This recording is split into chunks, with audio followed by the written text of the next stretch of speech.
I need to tell you about this guy that I met last year. Sharp guy, 72 years old. He's worked his entire life as an engineer, and he has saved diligently. He had about $750,000 in different accounts besides his pension and Social Security. We got into a conversation about gardening because we both like to garden, and we got on the subject about boots because we live in Texas and you have everything from snakes to fire ants to mud, so wearing sandals is really not a smart idea. And I was telling him about these lacrosse muck boots that I have. Actually, these right here. They're not too hot. You can wear them in the summer. They're waterproof. And he said to me, he said, I've been wanting a pair of those for a really long time, but I just can't afford them. He said he just wears the same old work boots that he had from when he used to visit rigs as an engineer. Now, granted, lacrosse muck boots are about $140, but here's a guy that he owns his own home. He's got a pension, Social Security, and about $750,000 in different accounts. But he's wearing 30-year-old boots rather than spending $140 on a new pair. I told him how comfortable they are, how easy they are to get on and off. But he said to me, he said, Van, when I go out to garden, I keep telling myself every day that I need to get a pair of boots just like those lacrosse boots. But frankly, they're just too rich for my blood. Now, wait a minute.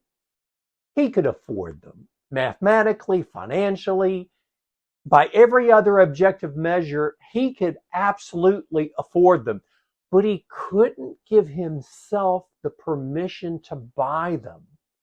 And that's what we're going to talk about today, permission.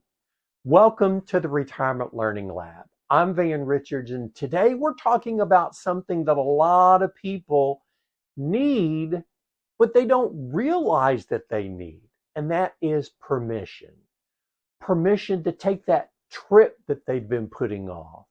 Permission to help their kids out without going personally broke. Permission to upgrade their life and who knows, maybe get a new pair of boots. I'm not talking about reckless spending here. I'm talking about giving yourself what you truly deserve, the freedom to enjoy life that you've worked decades to build without the guilt or the fear of running out of money. Now, before we go any further, I want to be perfectly clear about one thing. This is a true story that I told you, but I've changed enough of the details to protect the privacy of the person that I'm talking about. Personal privacy is a really important part of my work. And one quick housekeeping note before we get too far into this. What we're talking about today is education and perspective. It's not financial, tax, or legal advice for your particular situation. If you want help applying the ideas that we're talking about to your life, that's a conversation that you need to have with a qualified professional. And if you're in Texas and you want to work together, you can reach out to me. For now, we're talking about principles, not prescriptions. So let's talk about why that engineer couldn't buy boots. Now, if you're retired or you're close to it, you remember fried bologna sandwiches, don't you? Maybe not literally, but you know what I mean. You grew up watching every dollar. Your parents, your grandparents, they lived through the Depression. They knew what it meant to do without. And that mindset that they had, they passed it down to you. Not really out of cruelty, but out of love, because they wanted you to be safe. They wanted you to survive. And it worked. You did survive. You more than survived. You thrived. And you worked relentlessly. You went to work tired. You worried about bills and taking care of your family, and you sacrificed and you saved. And now you're in a different stage of life with enough money to retire. Maybe even enough to live comfortably. But here's the problem. That voice that's in your head that says, save it, you might need it later. It's still running the show, and it's not your voice. It's your parents' voice. They're still talking to you. It's your grandparents' voice. It's the voice of a generation that had to hoard to survive. But you're not in that situation anymore.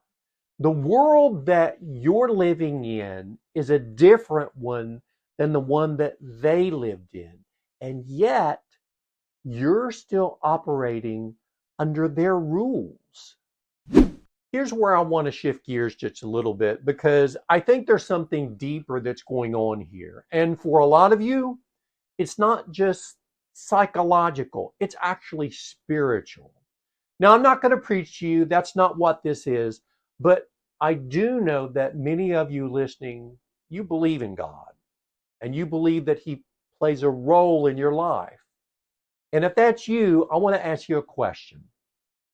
What if the guilt that you feel about spending your money isn't coming from God? Think about that for a second. Because when I look at Scripture, I don't see a God who wants you living in fear. I see a God who calls people to freedom.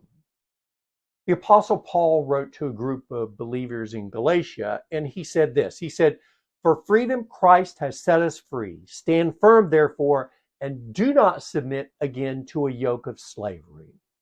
Now, Paul was talking about spiritual freedom, freedom from sin, freedom from guilt and condemnation. But here's the thing. Freedom, even with what we're talking about, that is the starting point. It's not something that you earn. It's something that you've already been given. Paul says it even more clearly in another letter. He says, I have the right to do anything, but not everything is beneficial. Notice he doesn't say you have no rights. He doesn't say everything is off limits. He says the exact opposite. You have the right. The freedom is real. The question is whether you're using it wisely. So if freedom is the baseline, then where does enjoyment fit in? Paul addresses this directly when he writes to his protege, Timothy. He gives Timothy instructions on how to lead a church in Ephesus, and he talks about people who have wealth. And here's what he says. Command those who are rich in this present world not to be arrogant, nor to put their hope in their wealth, which is so uncertain, but to put their hope in God, who richly provides us with everything for our enjoyment. Did you catch that? God richly provides us with everything for our enjoyment, not for hoarding, not for stressing about, for enjoyment. And notice the guardrails that Paul includes. He doesn't say, go blow all your money. He says, don't be arrogant about it. Don't make it your ultimate security. But he absolutely, explicitly says, God gives you resources to enjoy. If you're someone who believes in the Bible, then refusing to enjoy what God has given you isn't faithlessness. It might actually be the opposite. There's a story that Jesus told that I think that speaks directly to this. It's called the parable of the talents. A lot of people think that it's about investing money, and really on one level it is, but there's something deeper going on. In this story, a master gives 3 servants different amounts of money, and he tells them to manage it while he's away. 2 of the servants invest the money, and they make a return. But the 3rd servant, he buries it in the ground because he's afraid of losing it. When the master comes back, he praises the 2 who invested, but the one who buried the money, the master rebukes him. He calls him lazy and fearful. Now, here's the thing. That 3rd servant, he wasn't greedy. He wasn't reckless. He was scared. He was paralyzed by the fear of loss. And that paralysis, that's what got him into trouble. That engineer that I told you about in the beginning, the one who wouldn't spend $140 on boots. He's not greedy. He's scared. He's the guy burying his talent in the ground, afraid to put it to use. And I think Jesus is saying that's not what everything that you have is for. Resources are meant to be used wisely, not hoarded out of fear. Okay, so we've established that you have freedom. We've established that God gives you things to enjoy. But that doesn't mean that you just spend recklessly, right? Exactly. This is where wisdom comes in. And Paul talks about this too. He says, you were called to freedom, brothers. Only do not use your freedom as an opportunity for the flesh, but through love, serve one another. In other words, you're free. Now use that freedom wisely. Don't just spend it on yourself selfishly. Think about others. Be generous. Be thoughtful. Be intentional. Let me give you an example of what this looks like when it goes wrong. I once worked with a man who received a really large settlement from a truck accident. Now that settlement, it was designed to provide him with an income for the rest of his life. We set up investments and everything was in place. But within a year, he had spent almost all of it. He bought people expensive gifts. He bought a house for a relative. He bought a new car for a friend. And the last time that I heard from him, he called me from Las Vegas asking me to wire him what little was left in his account. That's not wisdom.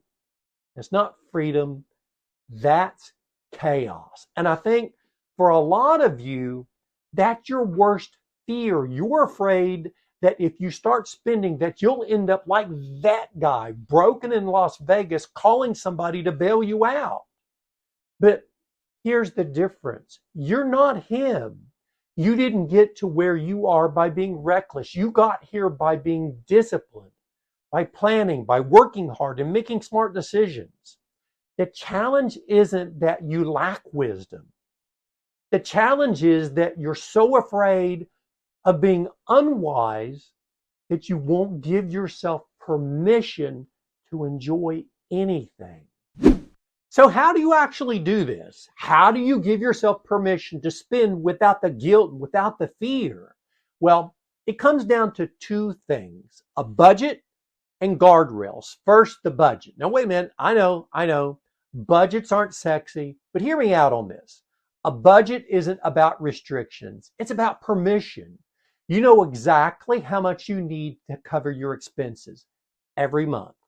You know exactly how much that you can spend without worrying.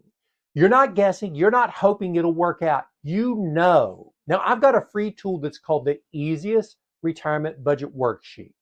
If you've got your bank statement and your credit card statement, it'll take you about an hour to complete. When you're done, you'll have a clear picture of where you are. Now, you can grab it at worksheet.vanrichards.com. Now, the second thing is the guardrails. This is where the withdrawal policy comes in. Now, a withdrawal policy is a one-page document that outlines how you'll take money out of your retirement accounts to fund your life while you're protecting your long-term savings. It answers all the questions like, how much can I safely withdraw each year? What happens if the market drops? What do I do? When should I adjust my spending? It sets out rules to keep you from going broke, and it also keeps you from underliving. If you're that guy that wants the boots, it shows you that you've got enough money to buy them, so you don't have to worry. You can get this template at guardrails.vanrichards.com. Now, when you combine these two things, that is the clear budget and the withdrawal policy, you're not guessing anymore. You have a framework. You have permission. Let me bring this back to where we started. That engineer with the $750,000 who wouldn't buy the boots. After we worked together for a few months, he finally bought those lacrosse muck boots. And you know what he told me? He said, Van, I didn't realize how much that fear was actually costing me. Not just money, but peace of mind, joy. I've been so focused on not running out that I forgot to actually live. And that's what I want you to hear today. You've worked your whole life for this. You've sacrificed, you saved, you've been responsible, and now you're in a season where you have the freedom, both practically and if you're a person of faith, theologically, to enjoy what you've built. God isn't asking you to hoard it. He's not asking you to live in fear. He's asking you to be wise, to be generous, and to enjoy the life that He's given to you. So take that trip. Help your kids out. Upgrade your life. Say no to work, but do it wisely. Do it with a plan, but do it. You have permission. That's all for today. I'm Van Richards, and thanks for listening to the Retirement Learning Lab. If you found this helpful, share it with someone who really needs to hear it. And if you want those tools that I mentioned, that is the budget worksheet and the withdrawal policy template, just go to worksheet.vanrichards.com and guardrails.vanrichards.com. Now, one more time, this is educational only. It's not financial, tax, or legal advice. If you're in Texas and you want to work together, reach out to me. Otherwise, find someone you trust in your area. Thanks for being here. Now, go give yourself permission to live.